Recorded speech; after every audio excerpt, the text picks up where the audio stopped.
Okay, well, looks like we are live.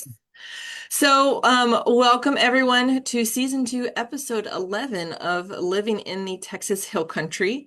Thank y'all for joining us today. Hope y'all are staying somewhat cool. We were all talking before we got started how it's kind of weird how it's not like quote unquote hot for this time of year, but it's just been like very, very humid. I know here in Uvalde. Yeah, it's been stupid humid. And David, you said where you're at in Caldwell has been a little unpleasant in regards to the Very, humidity very humid. department. Very, very humid. Carly, how is it up your way? Is it still, I'm guessing, yeah, Hot and humid. hot and humid? I guess tis the season in Texas. But Definitely. Yes. um but do want to welcome David, who is joining us from Plateau Wildlife Management. So I guess David, I guess to kick us off, just you want to give us a little bit of background of what y'all basically do at Plateau? Yeah. Yeah. So my name is David Riley. I'm operations manager at Plateau Land and Wildlife Management. I've been there for a little over 10 years now. A lot of our focus is the 1D1 open space tax valuation. I think, Liz, you had said that y'all had a previous presentation on that, maybe in season one. So we focus very heavily on that. We write wildlife management plans for landowners. We help with that conversion process. We do a lot of the fun paperwork side of it that a lot of folks don't want to do. Um, and we work with landowners to kind of meet their goals, do what they want to do on their property. And that's not only wildlife management. We've got plenty of landowners we work with that are still in an agricultural practice, raising cattle, cutting hay, something along those lines. We can help with that paperwork side of it. We can provide recommendations. And then on the flip side of that, we do kind of the land management stuff, some parts of it, not everything.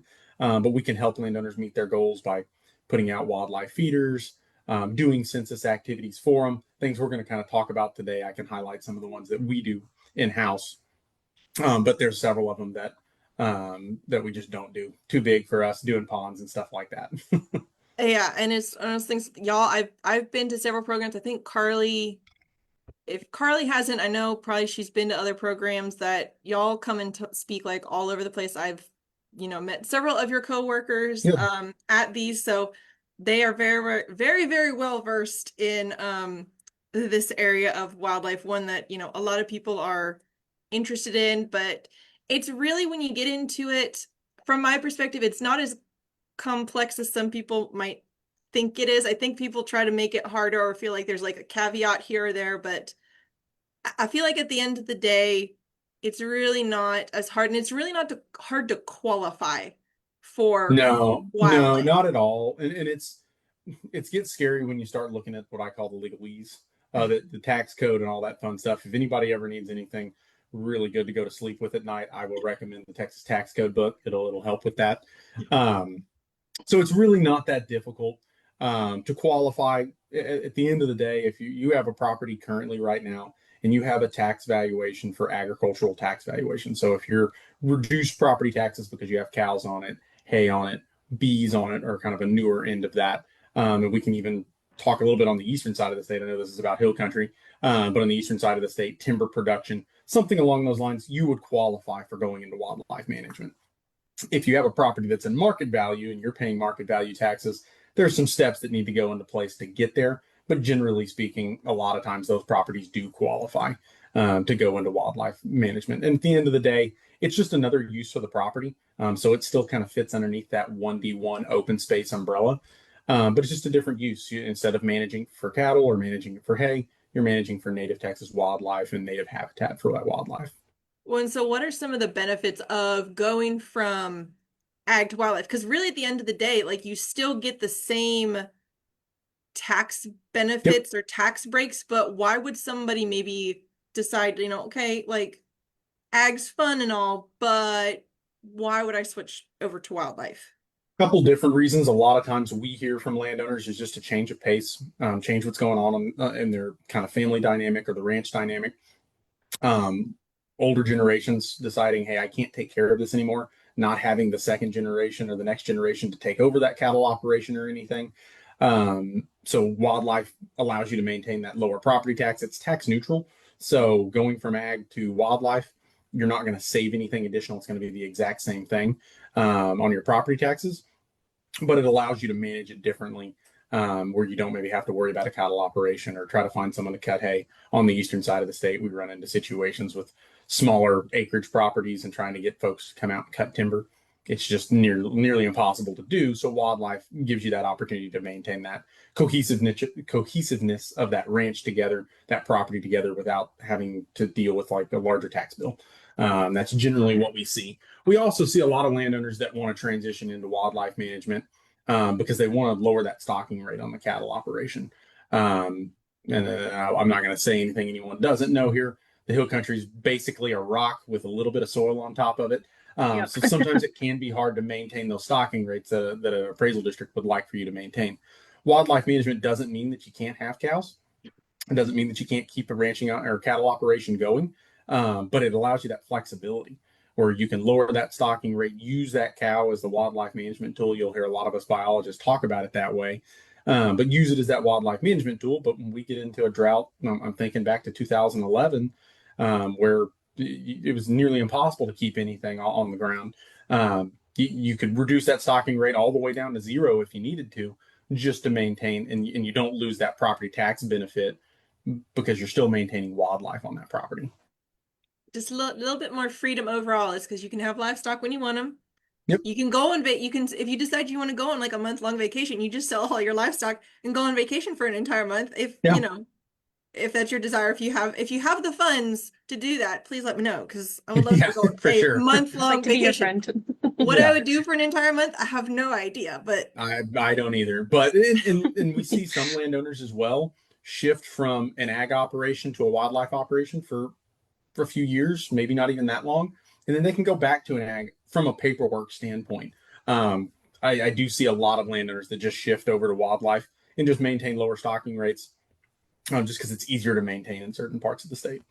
and so hypothetically speaking, why I want to do this, I don't know, but hypothetically, you could switch back and forth from ag to wildlife every other year for some reason, You and you could if you wanted to. yeah. That's perfectly reasonable. 2011 was when we saw that happen a little bit more. We saw landowners that shifted out of ag to wildlife just because the drought was so bad. They took a rest year, but after one or two rest years, the appraisal district started to say, "Hey, what's happening here? Are you gonna go back and like to ag? You're gonna get some cows back out there?" Wildlife offered that flexibility to run that rest rate into third year, fourth year, to allow those properties to kind of rejuvenate and come back, and then they could go back into ag full time if they wanted to. Again, it's just flexibility. That's why a lot of folks like it is it just offers that flexibility. So in order to like go from ag to wildlife, Yeah. what do you need to do in order to get there? So the couple different little steps that need to happen. The first step that needs to happen is meet with a biologist. That's always my first recommendation. Um, I am here from Plateau, so I'll put my little shameless plug in there that essentially y'all can call us. We'll be happy to come meet with you, come talk to you. However, at the end of the day, go meet with a biologist. Talk about your property. Talk about your goals. Talk about what you want to do. Those are all really important. It's very important to us here at Plateau that whenever we talk with the landowner, that we try to meet those goals. We want to make something and write you a wildlife management plan that's not only achievable, but it's something you're going to enjoy doing on your property. So meet with a biologist, talk about your wildlife activities, what you want to do. Um, Most likely, if they're doing stuff like we do at Plateau, we're all registered property tax consultants as well. So one of the first things we're going to look at, honestly, even before you talk to a biologist, we're gonna look at your tax rolls and we're gonna just see, hey, is everything there? Are you eligible? Is there any problems that we could come across? We've got really good reputations with all of the appraisal districts throughout the state. So we also know a little bit of the intricacies if there's some ways that they view things, don't view things. So we can alert you of that before we even start the process. Once you kind of get through that, you write that wildlife management plan with your biologist. You got to file a 1D1 open space application. It's the exact same form that you would be filing if you were in ag. Some folks probably get recommended to refile that application every few years if you're in traditional ag today. But it's just filling it out saying, hey, we were doing this, we're going to do this now, breaking out the acreage numbers and everything like that. And then you need to submit all of that to your appraisal district. Generally, that's between January 1st and April 30th of that tax year. So right now we just wrapped up 2026s. We're doing some late applications and some other fun stuff. for 2026. But going into 27, we're writing a bunch of plans right now. We're kind of stockpiling them up into a filing cabinet. And January 1st, we're going to go ahead and mail out about 300 of them to appraisal districts throughout the state. And that's essentially their time. Then the appraisal district gets to look at that, approve it, deny it, if they have any problems for any reason. And then it's proactive. So if you submitted or retroactive, I'm sorry. If you submit an application April 30th, it starts at that tax year. So January 1st of 2027 is when it would start. And then after that, it's doing the activities you said you were going to do and documenting those activities so that you've got proof to say, hey, this is what I've been doing. This is what I told you I would do. This is what I did do. And meeting those intensity requirements. And those are going to differ throughout the state, throughout the property, on what those intensity requirements are per activity. Okay, so this is so David, we warned you we were gonna go off tangent. Why is it that we cannot like the tax year cannot start in January? Why does it have to start in April? Like, do you have an answer for that? Or is that just like they picked an arbitrary, like they're gonna be like April 15th is when taxes are due? Like So I have no clue from especially if we talk about it from like an income tax standpoint, I have no clue. From this standpoint, it's mostly kind of a timeline for them. So yeah. that with it being retroactive, essentially it makes it where you don't have to submit everything January 1st of 2027. Yeah. Appraisal districts are very busy between now and the end of the year to making sure all their tax rolls and everything are up to date. So it kind of gives a little buffer there.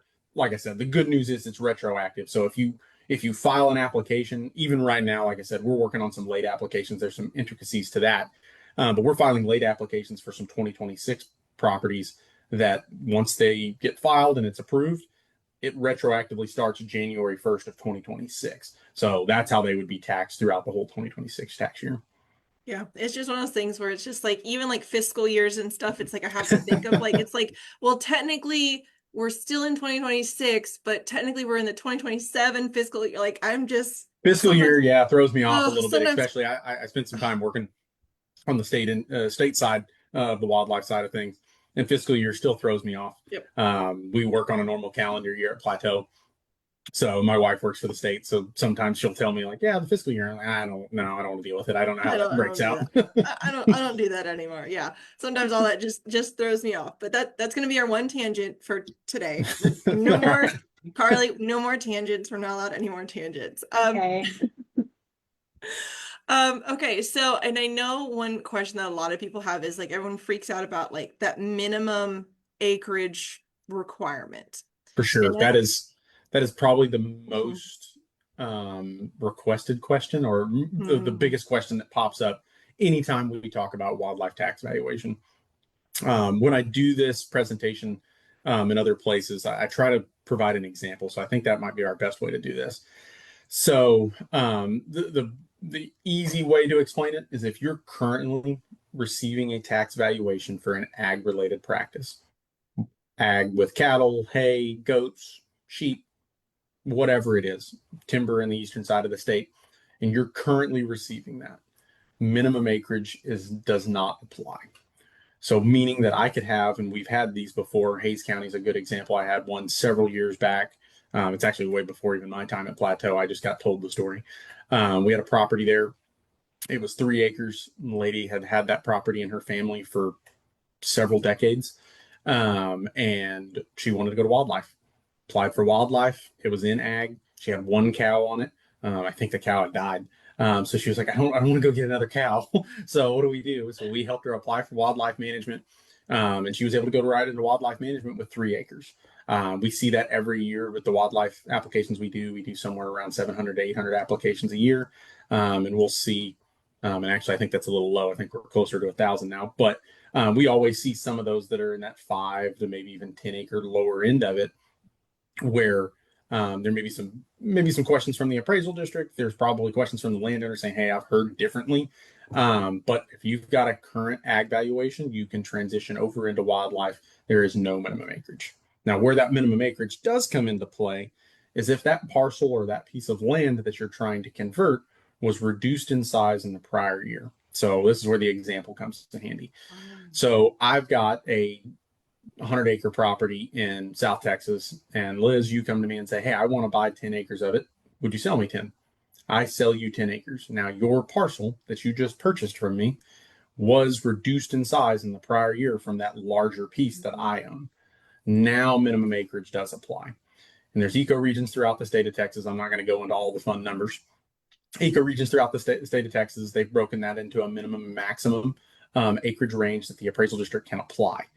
And some of those out here in the eastern side of the state where I'm at in Caldwell, I think it's like 16.7 most of the appraisal districts are at. And if you're below that 16.7 and your property reduced in size in that prior year, like it would be for you there, Liz, in this example, then minimum acreage would apply and you wouldn't be able to convert to wildlife. Now, there's caveats to that. You can Always. still get into wildlife management, but you just have to spend at least a year in traditional agriculture. So on a 10-acre property, my general recommendation is let's get you bees out there. You've got a current you've got a current ag valuation from my property because I had it on my 100 acres. So you could apply for bees on your 10 acres. You could do that for a year and then you reapply that question again. Did the property reduce in size in the prior year? Now it didn't because you spent a year in ag and it didn't reduce in that prior year. So now you do qualify, even though you're below that, whatever it could be, 16.7 or 20 acre minimum. So that's kind of your way that you can still do this. You can still get into wildlife management. May just take a little bit of doing an ag practice for a year or two. Beekeeping is the one that we talk about a lot in that scenario because small acreage properties, that's where it fits. Beekeeping only can apply to properties between 5 and 20 acres. So you've got to have at least 5, and that's got to be 5 dedicated acres. So if you've got a 5-acre homestead where you've got 1 acre that's pulled out for your house that's on it, that's a problem because now you don't have enough acreage to meet that 5-acre minimum. But beekeeping is generally where we talk about that because it's smaller acreage properties that kind of approach that issue. Yeah, and I think that's a really, really good point is that when it does come to, I'm assuming even ag's the same way, is it's like if you have a 50-acre property, but 5 acres of that 50-acre property is you have infrastructure, it's not grazable, it cannot be utilized by wildlife. You technically only have 45 acres under It, that. and It, sometimes it does, and that's going to be very county appraisal district dependent. Where we see that really pop up is commercial properties where mm, maybe there's some type of commercial operation right. going on. That definitely kind of really triggers it a little bit more. If you've got some infrastructure there that maybe barns that are used for your ag operation or something along those lines, generally speaking, that's you're still going to pay taxes on the infrastructure and that improvement. But generally speaking, the land is still qualified Mhm. and it could still be underneath there. So it's very property dependent whenever it comes to that property and county appraisal district dependent. Right. Okay. There's something I was going to ask because you had said something and I forgot. Maybe I'll think about it at some point. But yeah, I think that's an absolutely great example of with the minimum acreage requirement. Because yeah, the tax code is, as you said, like it's not an exciting read.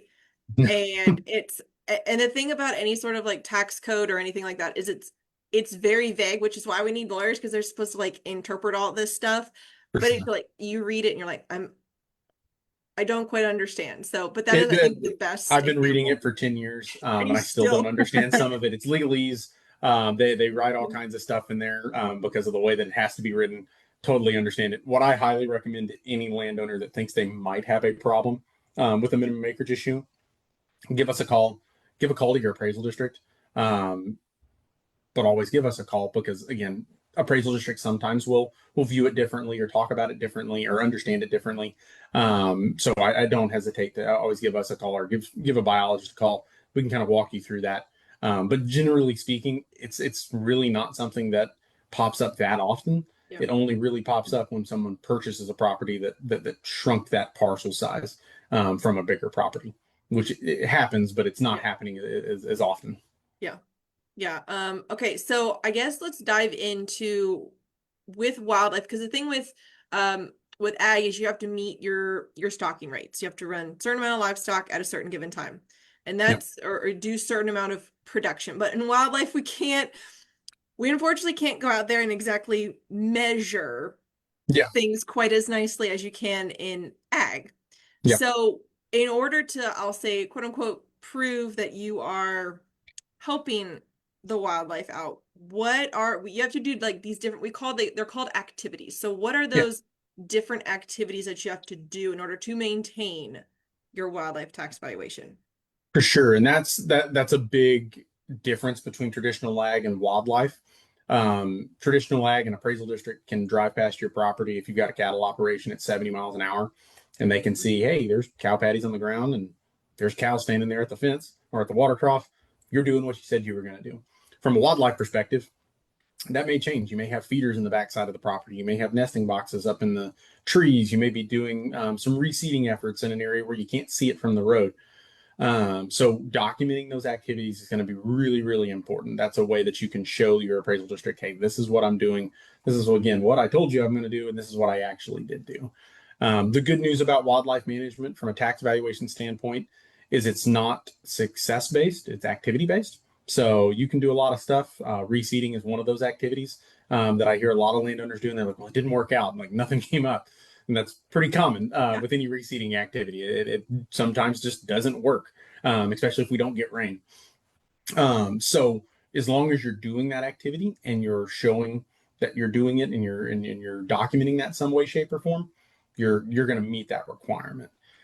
So from a minimum requirement throughout the state for wildlife tax valuation is you've got to do 3 activities, and those 3 activities have to fall in 3 different activity categories. So there's 7 different categories. There's habitat control, erosion control, predator control, supplemental water, supplemental food, supplemental shelter, and census activities. And we're going to go through each one of those as we talk through them. But out of those 7 activity categories, you need to be doing 3 activities, and those 3 activities just have to fall in 3 different one of those categories. So what I always recommend in almost every wildlife management plan that I've ever written, supplemental food, supplemental water, supplemental shelter. There's very few properties throughout the state of Texas that won't benefit from something out of those 3. I think there's a few plans that I've written here in the eastern side of the state. It was a swamp one time that I went to, and I was like, well, I can't recommend supplemental water. Kind of doesn't make a whole lot of sense. There's plenty of it. They don't need any more. Yeah. Water's kind of taken care of. So but in most cases, especially talking about it in the hill country, food, water, and shelter is always gonna be some type of benefit there. Um, and then inside of those activities, there's minimum intensity requirements. This is going to differ by property. This is going to differ by ecoregion. Those intensity requirements can be as simple as, hey, you need 1 feeder per 320 acres, or you need to have 10 nest boxes because you've got so many acres and it's 3 nest boxes per acre, or 1 nest box per 3 acres, something along those lines. Again, that's the reason that I always recommend talk with a wildlife biologist, have them help you write that wildlife management plan. So you make sure you hit those intensity levels, because that's what you don't want to do is you don't want to not be hitting those intensity levels and find out after the fact when you submit your documentation saying, hey, this is what I did. And an appraisal district says, well, you didn't do enough. Because then at that point, it's really hard. Well, it's impossible to go back in time, but it's really hard to kind of get that figured out. So again, always talk with a biologist, get that all written out. So you've got kind of a playbook to go by, is what I like to call that wildlife management plan. And I think fortunately with a lot of those intensity standards is really other than like a couple of them, like far West Texas, like Trans-Pecos is kind of one of those regions that a lot of the intensity standards there are completely different from other areas of state because it truly is a completely different 100%. ecosystem than anything else. But I think overall they're generally the same, but definitely still check and make sure. Yeah. I would say throughout the state, there's a lot of similarities along all of them. But then there are just very unique scenarios where it's this actually meets one of those activities that I generally don't even talk about because I've only seen it once and I've been doing this for 10 years. There's an activity underneath habitat control called fence line, or not fence line management, fence modification. Yeah. And I see it a lot from landowners saying, hey, I built a new fence. That's not actually what it qualifies for. The description on that activity is it's really meant for pronghorn antelope and bighorn sheep. They don't jump fences generally, so you've got to create modifications for them so they can either go underneath the wire or have gaps in the wire so that they can get through. That's only one that you're going to see in West Texas or up in the Panhandle. You're not going to really see it anywhere else. But if you didn't read the guidelines on that one, that's another book that you can read through if you need some sleeping at night. The TPWD wildlife guidelines. That's a Riveting read. yes. Great information, but yeah, it's one of those that you're like, okay, I didn't need to know that, but It's a thank you. lot. Every ecoregion has their own breakdown of those guidelines. I don't know how many pages they are, but there's a lot of Uh, appendices throughout them all. I think they're like two, like each one's about like 170 something to 200 pages. I have, Yeah. as part of my job, I have not read them through, but I've definitely perused them Several times, yeah. several So times. yeah, and so that's something to always keep in mind is just what those intensity levels are, making sure you're meeting those. And like I said, the minimum requirement is 3 activities and 3 categories. However, always do more. Do 4 activities and 4 categories. I always recommend 4 to 5, just because you never know what's going to happen. We've had properties, good examples last year. We had the devastating floods in the hill country. Um, we had we had water tables and feeders just disappear overnight. And that's the last thing you're concerned about right then is, oh, I got to get my feeder back out there. I got to get my water table back out there. If you've got 4 or 5 activities, you don't have to worry about it from an intensity standard. You've got enough stuff. You can get it done at some point throughout the year. Get those extra activities out there. So always having extra to fall back upon and some insurance, so to speak, is a And, great plan. and it's really not hard to, and I guess we'll go through this next, is it's not hard to do multiple activities because there's some crossover between activities. Like it's like habitat control and supplemental food, like there's crossover. Yeah, So, there's definitely crossover. A lot of this stuff too, landowners are already doing. mhm. Supplemental food, supplemental water, those are ones that if you've got deer feeders out there, if you've got protein feeders and different things, that could qualify. Um, Supplemental water, if you had a cattle operation before, or if you still have one, you've probably got some extra troughs sitting behind the barn. You can just put up a modified trough somewhere out there so wildlife can utilize it. That can qualify. So a lot of the stuff you might be already doing, really it's about documenting those things and saying, hey, I'm specifically doing this in to my wildlife management plan that I've kind of put out there. So, and I guess you've said this several times is documenting. So obviously with Yeah. like with livestock, it's a little bit easier. You can be like, okay, like yeah, I sold off livestock, I purchased livestock. What would documentation look like for somebody on wildlife? Yeah. So the best tool that's ever came out for wildlife documentation is the cell phone, which sounds crazy to say. Cell phone's been around for a while now, but over the past 10 years or so, cell phones have changed a lot. You can take Yep. really good photos off of them. We got I rid of a I will I got say rid of a they DSLR camera because my cell phone camera is so is much better. but I will say people are making a switch back to like I've been seeing commercials for like those that like Motorola Razr phone. Like people are Yeah. trying to like go back to the I hate to say the dumb phones, but like the really simplified Yeah, phone. yeah. I Like remember the old Nokia yellow brick phone that I had. yeah. Those are great, but any iPhone, any of your Android phones today, they've got great cameras on them. Take photos of your activities as you're doing stuff. As you fill your feeders, you check your water sources. If you're driving the tractor, doing some shredding for a mowing activity, just take photos of what you're doing. The second kind of line of defense on documentation that I always recommend is activity logs. We've got some that we supply to our landowners where it's essentially broke out the activity dates, what you did, how many acres, that kind of stuff. You can always follow something along those lines. However, I've got plenty of landowners have those little spiral notebooks fit in the front pocket. They just carry that around with them as they do stuff. They just mark down the date. Hey, this is what I did. End of the year, they send that over to us, and it's just a spiral notebook of everything, and we put it in the annual report. So documenting via photos, documenting via activity logs. Receipts is another one that I always recommend if you've got them. Not every property and every activity is going to have receipts. There's plenty of things that you might do on a property, building brush piles or something along those lines. You're not going to have a receipt unless you want to write yourself a receipt or you paid somebody to come out there and do it.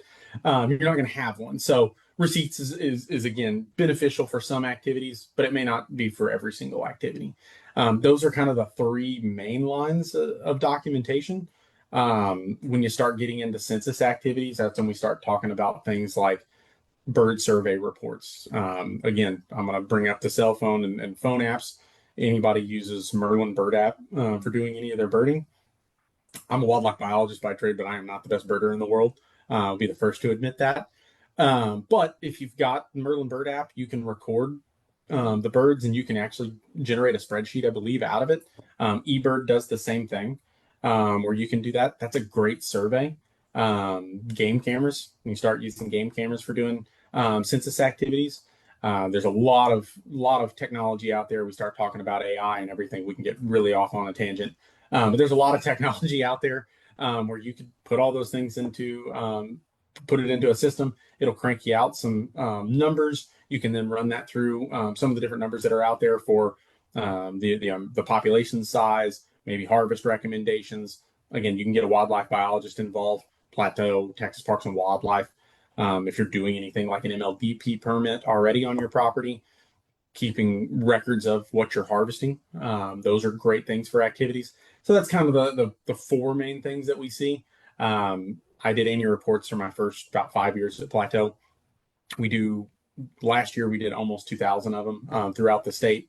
So I've seen every bit of documentation that you can ever imagine. And there's a lot of different things that can come from it, but photos, receipts, logs, documents of things that you did on a property, those are all really good things to have for your wildlife tax valuation. Okay. So I guess let's dive into the different, like I'll say like broad activity Yeah, categories that you had mentioned, because I feel like we could talk about other stuff all day, but this is sort of like the bread and butter of like for sure. what you need to do. For sure. I'm going to share my screen here real quick. So and this is mostly for me to keep me on track so I don't get lost in this.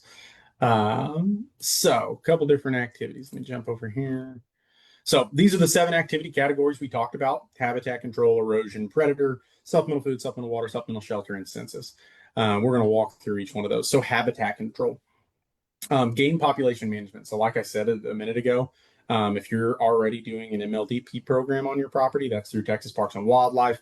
If you're doing that on your property, you're already doing some of these things like keeping harvest logs and getting harvest recommendations via census activity so that you can harvest and get extra tags if you need to for on your property. That's essentially what that means. Brush management is probably the most common activity we see in habitat control. Hill country, ash juniper, mesquite, managing areas that may be overgrown, that secondary growth after you go in and maybe knock down a lot of it. That's one of the most common things. That can be mechanical treatment, actually getting in there and grubbing that stuff out of the ground, or chemical treatment. So that falls into like prickly pear treatment and different things along those lines. Very broad brush management activity there. One that we see pretty often, especially when we start talking about smaller acreage properties, is management for native pollinators. Mhm. So landowners are doing some type of management for native pollinators. They're a species of concern. There's a lot of pollinators out there. I've got entomology friends that tell me about all the bugs because I can't memorize them all and know all of them. But that's a great activity. It really works well on a small acreage property where you might only have an acre or two to plant something for native pollinators or provide habitat for them. It's a great activity for that. I And was gonna feel say, free, y'all stop me in here if there's questions on these I activity was categories. I was gonna say, I guess let's take like a step back real quick, because I Mhm. think one thing we didn't mention was with the wildlife, with the tax valuation, you do have to choose a what they call a target species. Yeah, yeah. So what's a target species? So target species can be any native Texas wildlife. The key term there is native. Native. It's got to be a native Texas wildlife. So one, can't manage for feral hogs. I don't know why anybody I would want I to was gonna say, encourage them more on their property. has anyone ever come and been like, I want to manage for feral hogs? Not in the sense of I want more of them. I've Right. not had that ever. I have had folks say, I want less of them, and we can manage for that. We Yeah. can do that in the wildlife Yeah. tax valuation side of things. Um, but other things that get brought up are exotic species. So exotic hoofstock, axis deer, things along those lines. That doesn't qualify for managing. Now, there's activities that would qualify for managing Mhm. exotics on your property. Managing the mouths, so to speak, is what I like to say, that are eating the vegetation, eating the habitat, but they don't qualify as a target species. So it would need to be something native: white-tailed deer, northern bobwhite quail, native pollinators, songbirds, reptiles and amphibians, small mammals. All of those kind of fit into the category of those native.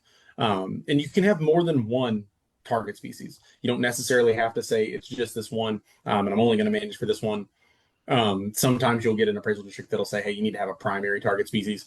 However, almost any of these activities that you do for any of this wildlife or for any wildlife is going to benefit multiple of those target species. So we try to plan that target species based on the property itself. If you've got 5 acres, small property, maybe surrounded by a development or something along those lines, generally we're not going to put white-tailed deer as a target species. You may be doing things to still benefit them. They may be coming through your property and eating. That's great. But we generally don't target for that just because of home range for white-tailed deer. It just doesn't make a whole lot of sense. In those cases, we do a lot of stuff with migratory songbirds. It just kind of fits. They don't have a fence that they have to worry about. They can fly over anywhere. Gotcha. Okay. So yeah, so habitat control. Yeah. I think that's a pretty good like I think prescribed, I think you mentioned it, prescribed fire falls under this. Yep. Yeah, Reseeding.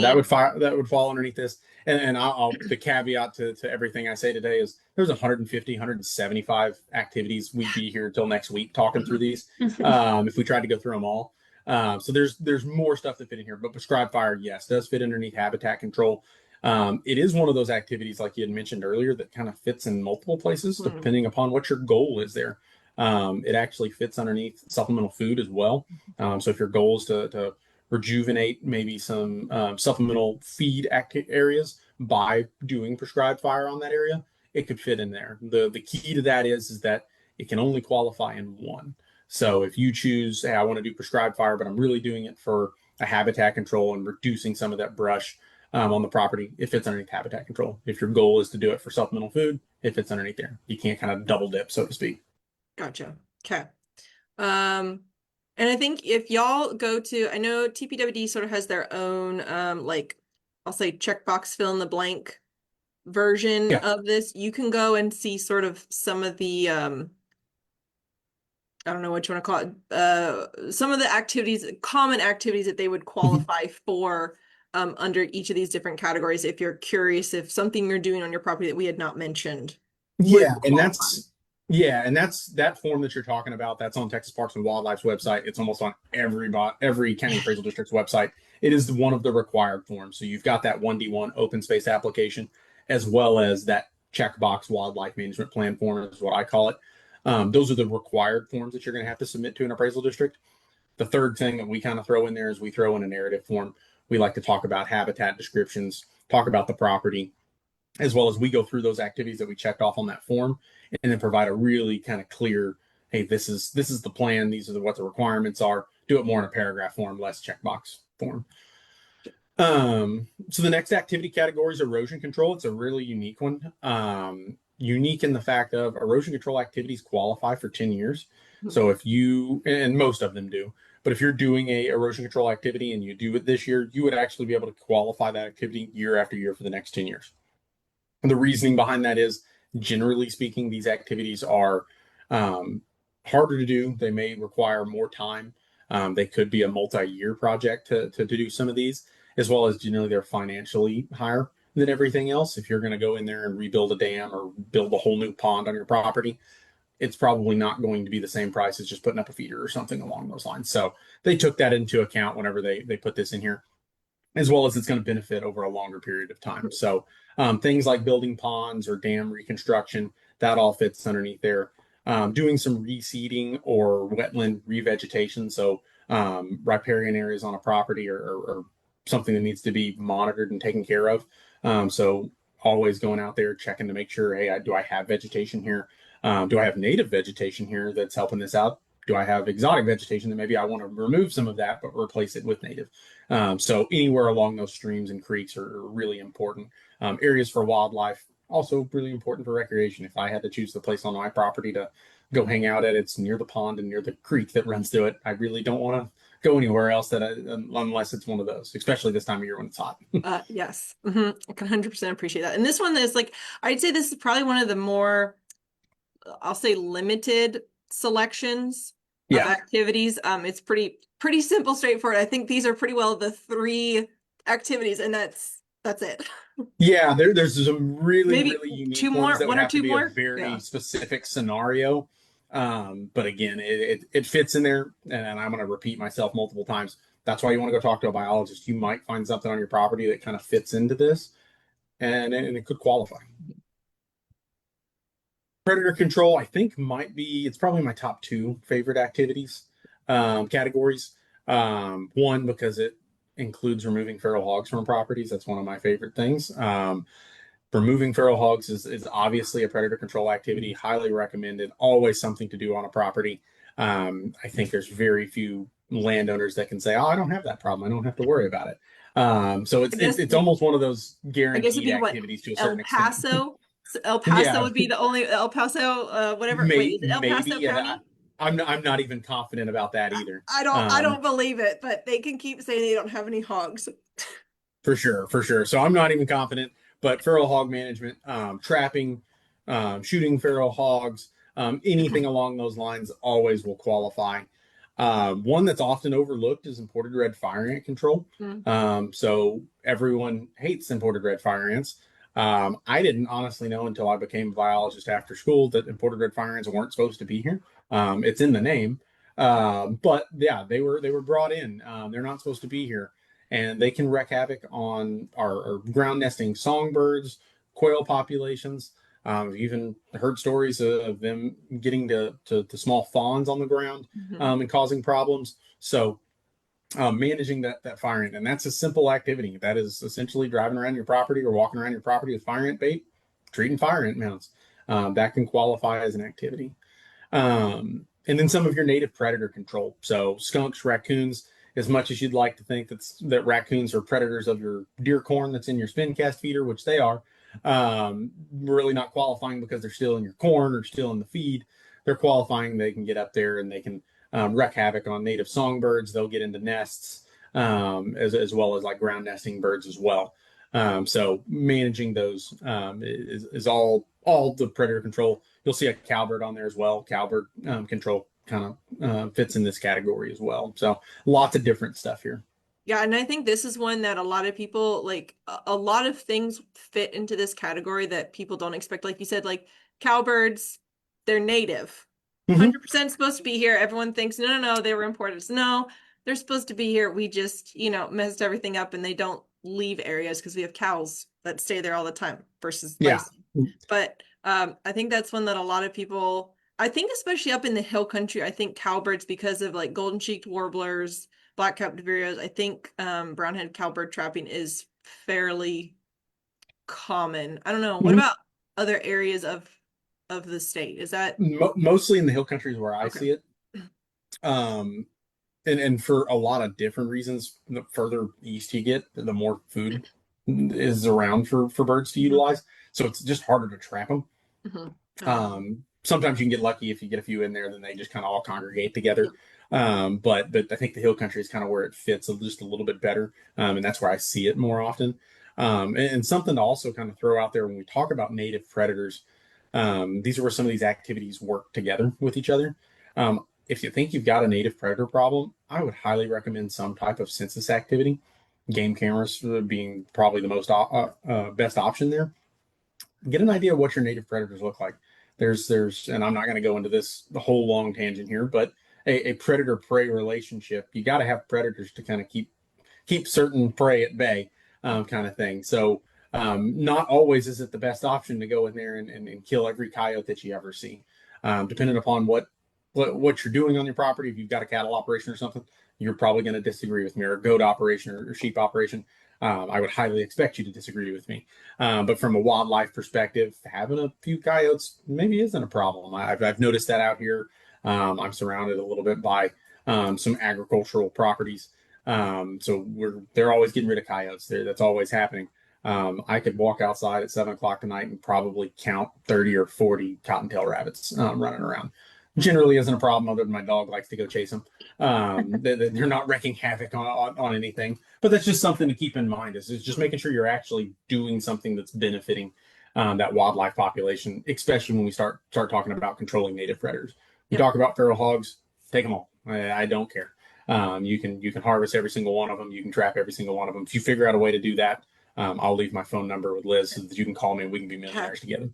Yep. I think everyone's like, oh yes, if you and I think a lot of people, if you ask them and I think they've done this several times on other podcasts that I've listened to where they ask people if you could have a magic wand and like make feral hogs just like poof and disappear.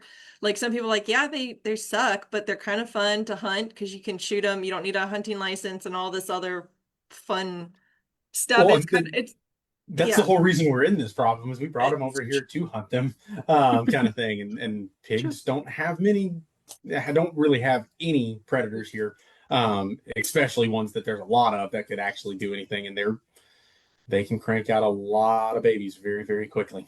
And unfortunately with the screwworm stuff, I'll bring it up. Even the screwworm can't get like they really are Pregnant difficult the No, to raise feral no, hogs. screwworms up, for sure. unfortunately. You brought it up, so. I, But for sure, anyway, but it's something that I tell landowners that that's an easy predator activity. That's something you can always throw in there. Every landowner should be doing it, in my opinion. That's the only way that we're going to have any type of management on a feral hog population. I get asked all the time, well, how do we eradicate them? We're way past that. yeah. Eradication is outside the question now. Now we talk about how we manage them and how do we manage and mitigate the damage that they can cause. Yep. Jump to there. Supplemental water. Supplemental waters. Again, one of the ones that I recommend all the time. And this one is very broad on things that you can do. I'm going to start at the bottom and work my way up. So that spring development enhancement. If you've got a spring on your property, clearing out some of the brush around it, making sure that if you do have hoof stock, if you've got cattle or something, aren't getting in there and maybe trampling it or something along those lines, making it a spring area that wildlife can utilize. That's an easy activity. If you're lucky enough to have a spring on your property, protecting it and enhancing it some way, shape, or form, that's a great activity. The other side of that is providing that supplemental water. And this is where it kind of runs the gamut of different things that you can do. Like I said, if you've got a trough on your property already and you just want to put a small ladder, you can make that out of fencing, you make that out of wood, make it out of rocks, some way for wildlife to get in. The really important thing is make some way for wildlife to get out. We see that very often, a 2 foot deep trough with nothing inside of there. Small mammals, insects, different things jump inside there. Now they can't get out. So always put you a ramp in and out of it so wildlife can utilize it. But you can get very creative with this activity. One of those photos on the screen there is a water table. Those are water tables that we provide to landowners. And essentially, it's self-sustaining. So that roof collects the water. It goes into that 305-gallon tank, and then it comes out to that little trough there. That's great for properties that maybe don't have any type of infrastructure on them. If you don't have a water line or anything, you can put this anywhere on a property. Or if you've got a very large property where you have a water line that's 3 miles away, well, you can put this in the back of the property and provide that supplemental water there and do something different maybe in the front. But again, you can do a lot of stuff. Windmill overflows, I recommend that. Dr. Dale Rollins that was at the Rolling Plains Quail Research Ranch. I always get it wrong. He's always talking about a quail oasis. Mm-hmm. Windmill overflows are great for that, or cistern overflows. Just allowing a little bit of water to come out and just create a wet area. You'll see a bunch of insects, a bunch of birds. You put a game camera on it, I bet you're seeing wildlife late at night come up there and get water. So you can be very creative with this. You can have a lot of different options. There's really not a wrong option. The only thing I like to point out to folks is natively occurring water sources. So if you've got a pond that you may have built that may be qualifying for your erosion control, or maybe you built 30 years ago, but it's just collecting water via rain cycles, then that wouldn't qualify. But now if you have a well that is feeding that pond, keeping it at a constant level, now it does qualify. So there's ways that it all kind of fits in there. Again, a lot of these activities landowners are doing. It's just now documenting it. So with those, and I think you call them water tables, which I've never heard them called water tables before. I always called them, are you talking about guzzlers or like the Similar to a guzzler. Okay. We call them water tables because a guzzler, generally speaking, the ones that I came across are buried or somewhat underneath the ground a little bit. We call them water tables just because they look like a table. I guess we tried to coin that Make term it since simple. we created them. Fair enough. But with those, do you need to make sure, because obviously, the rainwater is getting collected, it's staying in there. So hypothetically speaking, you'll have water available longer than it would be on the landscape and say like a puddle or something like that. But is that something that even when the water runs out of there, that you need to then go and fill and make sure there's Yeah. always water? Or is that something that you can just rely on the rain to provide? So I've been, like I said, with Plateau for 10 years, and I've kind of watched these water tables over the years, to kind of see that 305 gallons in a wet year like we've had right now, wet Mhm. spring It's going into summer, probably it's over. tip top, it's Yeah, full. yeah. Um, let's just imagine, I'm going to knock on wood to say this doesn't happen. We go into a drought tomorrow and we don't see rain again until next spring. Hmm. There's a good chance, assuming no mechanical failures, um, or anything along those lines, you could have water in that probably till early next spring. One of the reasons that I recommend this is you can see that little trough there. You're not losing a whole lot of water Right. to evaporation throughout the day. That's not a guarantee, but in those cases, that 305 gallons lasts a long time, Mhm. with that. But to your point, if you do run into a drought situation, you end up not having water in it. I always recommend, and you should try to fill that up some way, shape, or form. A lot of landowners, they've got a couple of those 5 gallon jugs. They'll just bring those with them every time they go check the water table, throw 5 gallons in it. Next thing you know, you put 100 gallons in it because you've been out there 10, 15 times and you just did that every single time. That's an easy way to maintain it, keep it up, and then pray for rain at that point, so that we can get some water in it and fill it back up. Gotcha.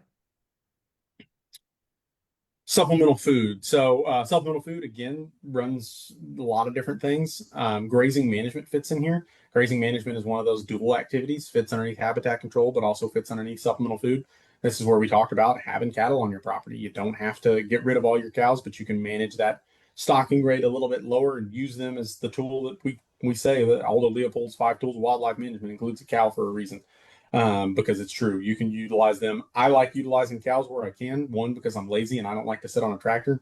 That's a walking shredder and a disc and a fertilizer, you could also say at the same time. Makes it a lot easier to do things. I can sit on my porch, and watch them do all the work for me. So it fits underneath the supplemental food activity, but also habitat control. Food plots, that's the common one. One of the common ones I see in supplemental food. Landowners planting food plots for white-tailed deer. Food plots also doesn't have to be just for white-tailed deer. That can also be native pollinator food plots. Could be food plots for dove, something along those lines. That's a great activity, especially again if you're already doing it. Now you're just documenting it. A lot of folks are already hunting their property, already putting food plots out. Now you're just now you're just adding this to your list of, hey, I got to take some photos, and I got to take some photos of me doing it, actually on the property. And then feed and mineral supplementation. That's exactly what it sounds like. So providing feeders on your property for wildlife to utilize. There is a few caveats here. A lot of folks already probably have a spin cast time feeder that goes off at 7 a.m. and 6:30 in the afternoon. Those don't qualify, generally speaking. They can qualify in a particular scenario if you're managing for white-tailed deer and you've got census activity and some other stuff and you're using those as bait stations to harvest wildlife. They could, but generally speaking, a protein feeder, some type of free choice feeder, meaning that wildlife can come up to it at any point in time, grab feed out of it. It's not on a timer or anything along those lines. As well as the feed needs to be something that's of a higher protein source. So corn is just candy to white-tailed deer. There's not really a whole lot of nutritional value to it. So providing that protein. And then we start talking about like songbirds. A scratch grain mix with black oil sunflower seeds is great in there. Um, and then mineral supplementation. So providing minerals for whitetail deer. That all kind of fits underneath this umbrella of supplemental food. Um, but there's a lot of different ways you can do that. That's one of our protein block feeders that we have, food plots down there in the bottom. So lots of different options. And I think the biggest thing with supplemental food is making sure. So if you have food plots, you got to keep your cows off your food plots. You can't, Yep. unfortunately, let your cows, as much as you want to let your cows, you got to keep them off your food plots. Yeah, keep the cows off the food plots, plant those food plots in the fall and spring. Mhm. Again, with all of these activities, there's intensity requirements for each one. That's going to be, again, very property dependent, ecoregion dependent. That we couldn't go into all of those today. But yeah, keep the cows off the food plots, plant those. And again, we're not success based, we're activity based. So if you have a food plot and we go into a drought, you don't have a good yield off of it, perfectly fine. Document that you did it. That can still qualify as an activity. Supplemental shelter. So nesting boxes, bat boxes, those are easy activities, especially if you're managing for native pollinators or bats. Putting up nest boxes like that throughout your property. can qualify. It's also one of my favorite activities to go check throughout the year. One, because you get to go see the birds that might be in there, get to see the eggs. I'm also a little bit of a herp guy, so I like to go see what gets inside of there. Every now and then I come across a rat snake or something in there. As much as I like herps, I still get jumpy when I open up a box and there's one in there. Um, but it's always fun. If you like wasps for any reason, that's also another good thing that you can put up. Great, a great nest, a They like to wasp put their nest box. inside of Yep. there. Hmm. Hmm. uh, but monitoring those throughout the year outside of that breeding bird season, so outside of March through July, going through there, cleaning out those nest boxes, preparing them for the next year. It's actually really cool to see that how many birds come back to these same nest boxes every year. Again, not, and I'm going to say this multiple times, not success based, just activity based. I've got a lot of landowners that put up nest boxes last year, called me this year saying, "Hey, I don't have anything in there." That's okay. Okay. Like, you're going to qualify, and let's give them a year. They'll probably find it at some Yep. point in time. Somebody will put a nest in there. I'm sure of that over time. Yep. Um, Brush piles and slash retention, very easy activity to do, especially if you're already doing a brush management activity, is building some brush piles. I always say about the size of a VW Beetle, 6 foot by 6 foot by 6 foot, maybe a little bit bigger than that. That's great habitat for wildlife. Small mammals love that. Herps love that. Songbirds love that area. Leaving those brush piles for them, and then every year adding a little bit of brush to the top of it, kind of fluffing it up like a pillow, is what I tell folks. It's great wildlife habitat. It's really beneficial in properties that um, may have been clear cut in the past, where there's not a whole lot of brushy or shrubby habitat there. That can provide that escape cover, can provide that little bit of cover that wildlife might need to escape a predator or something along those lines. And then pasture management. This is one that a lot of folks like to do because it makes sense.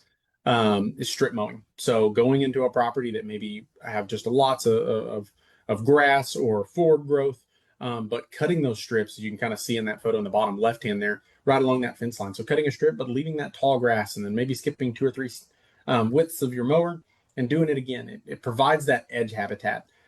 We talk about that as wildlife biologists a lot. Edge habitat being a lot of trees, and then it goes into an open area, which is edge habitat. But this is kind of a micro edge habitat, so to speak. Um, I again like to talk about quail with it. Imagine being a little 2 through 3 inch tall baby quail. That gives them something they can go out into and forage and maybe get some insects, but then also jump back up into that tall grass for escape cover and for kind of brooding cover there. Let's see. I think it's funny you're a hurt person because I'm the bird person. So it's just funny that you're like, yeah, I'm the hurt person. I'm like, I don't want my snakes. I realize they got to eat. I don't want them eating my baby birds. So No, it's very, very true. And it's an easy way to find them. I am not a person to right, go out with my snake hook and start flipping stuff. right. I'm a casual herper. If I come Yeah, across them, awesome. Jump out of the truck. Let's go look yeah. at them on the road. But I generally don't go looking for them. That one reason is because I'm notoriously accident prone. And that's the last thing I need. So I'm Gotcha. going to try to avoid that at all costs. And then my favorite activity category is census, for multiple reasons. One, you get to see all the fun stuff. Two, it's the way that you can kind of see the progress of all the other 6 activity categories that you're doing on a property. So, depending upon what your target species is, spotlight counts might fit in there for white-tailed deer. Lots of different ways you can actually do that now, or we offer drone surveys. So you can do drone surveys for white-tailed deer or other wildlife on your property. Game cameras. That's probably the most common. Almost every landowner probably has a game camera on their property now. So running a game camera census and recording what you saw throughout that game camera census, and then how that might affect your management. A good example would be for feral hogs. I've got a game camera out there. It spent 3 weeks out in the field, and every day I had 20 hogs in front of it. Well, maybe it changes your management that I need to trap in that location, or maybe invest in a trap in that location so that we can maybe manage those feral hogs. That's the goal of a census activity, is to change and modify your management in the future because of what you might be doing on a property. Harvest data collection. That's obviously what it is. You're harvesting white-tailed deer, keeping information on them. Sex, antler data, weight, all of that kind of information can be really important, not only for your white-tailed deer management, your future white-tailed deer management, and your harvest recommendations in the future. And then for folks that are maybe doing songbird counts for or native songbirds that are migrating through, that's a great activity. We're doing those right now at Plateau. I think the number somewhere around 500 or 600 of them we'll do in the past 3 months going into July. So we've seen a lot of birds. That's always fun. Again, this is one that you can have a biologist come out and help you, but also with Merlin and eBird and all that fun stuff. These are ones that you can do yourself. The only recommendation I would say is just kind of look up what a songbird transect count or a songbird point count looks like, and kind of model that data after it. The other beauty about census activities is really it can be anything, Mhm. but just be consistent in the data that you're keeping and record that annually. Continue to do it. We've got a landowner that really wanted to do a census activity for horny toads on our property, so that's what we did. Is we helped develop a little plan for her. She rides around in her golf cart, sits in the same points every single day, and just records how many horny toads she sees run across the road. Been doing it for a long time. It's actually a pretty good data set now of what it is, but it's very simple, very straightforward. Qualifies as a census activity and can qualify. So I always recommend census activities on anything because it's going to give you some feedback, going to help you out in your management. Yeah, and I think to go with that is like, and you all set up a survey for her for horny toads, but it's like even just an incidental, like you drive the Yep. same route every day to check your waters, to check your cows. It's like you count, I saw X number of deer. You just, like David said, is consistently be consistent. Yeah, Even if it's that's as a we said, great way to put it. even if you're wrong, consistently be consistent because it's wrong, but it's consistently Yeah, wrong. So even if you find out that, oh, I've been doing it wrong, just don't, because you can compare it back to what you were you can doing. compare it back. Yep. So yeah, that's No, for probably. sure. And those census activities, like I said, be creative with them. Mhm. Nothing is off the table really there. But just keeping that data and keeping some type of documentation of it, that's what you're going to need whenever you need to submit a report saying, hey, this is what I did do this past year. So again, to kind of reiterate, minimum requirements must complete 3 of the 7 activities. Activity categories, so 3 activities, and they just must be across 3 different things. Don't just do 3. Always do more. Again, it should be fairly easy to find a 4th and a 5th one, if not more than that. Never hurts to have that extra. And then those minimum intensities are going to vary across the state, vary across properties of what that's going to be on properties. None of them are anything that's too crazy or anything that's really hard to get to. It's all reasonable. But that's the reason to talk to your wildlife biologist. What's your investment on this? How much time do you have? Or do you live on the property or you not? Those are all questions that I ask because that's going to play into what some of these activities are going to kind of fit into. If you don't live on the property and you only visit it 4 or 5 times a year, and you've got the neighbor just coming to fill the feeders and check the water sources, then activities like reseeding and food plots and that kind of stuff may not really make sense. So those are the reasons to have those conversations. Awesome. Well, Carly, do you have any other? I feel like David's done a very good job covering everything. Do you have any final questions? I have like really specific questions that I'm not going to ask. Like, how does it work if you have a high fence ranch and, stuff like that? That would probably be based, county by county rules, maybe. But that would be a good deep dive for maybe like a program or something. I'm sitting here like writing down ideas like, oh, we should talk about that in the future. So I got a lot from it, and I actually, like we mentioned in the very beginning, I didn't know a whole lot about Plateau, and I kind of got distracted on y'all's website because y'all have some really cool stuff on there. So I put the website in the comments for any of our listeners Yeah. tuned in. And yeah, I appreciate you being on and going over all that with us. No, thank y'all. Thank y'all for the invite. Yeah. Thank you for putting that website on there. Again, don't hesitate. Reach out to us. We're always happy to talk with folks. They're all Um, very nice. Like everyone I've met with Plateau is fantastic. So Well, good. I'm glad to hear that. That makes me feel good. I wouldn't expect any less of them. We've got a lot of professional wildlife biologists, a lot of professionals that work for us, help us do this, and that's our goal at the end of the day. Is we're looking to help landowners, and that's what we want to do. Is we know sometimes the paperwork side of it for sure, but just the nuances and the questions and the things that pop up. I try to tell that to folks about wildlife management and being a wildlife biologist for the past 10 years. there's a lot of nuance to this and what we do. I can't give you definitive answers. There's a lot of it depends. Yeah, Um, we love it's our favorite. We just need to have shirts made for yeah, everyone in I wildlife should that do say that. it depends because Yeah, it's because what we say. there's not great answers, but what we can do is we can give you ideas, we can give you thoughts, we can give you ways that things could turn out, and give you plans and that management plan Mhm. for what you want to do on a property and a goal to kind of achieve with that.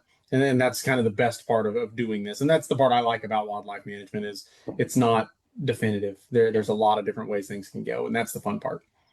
Yeah, for sure. All right, David. Well, Yep. we'll turn you loose, but thank you so much for spending your lunch hour with us. Wonderful. Um, and yeah, we will see y'all down the road. We hope you have a great Wednesday. Yeah, and we hope y'all You too. enjoyed today. All right, thanks everyone. All right, thank y'all.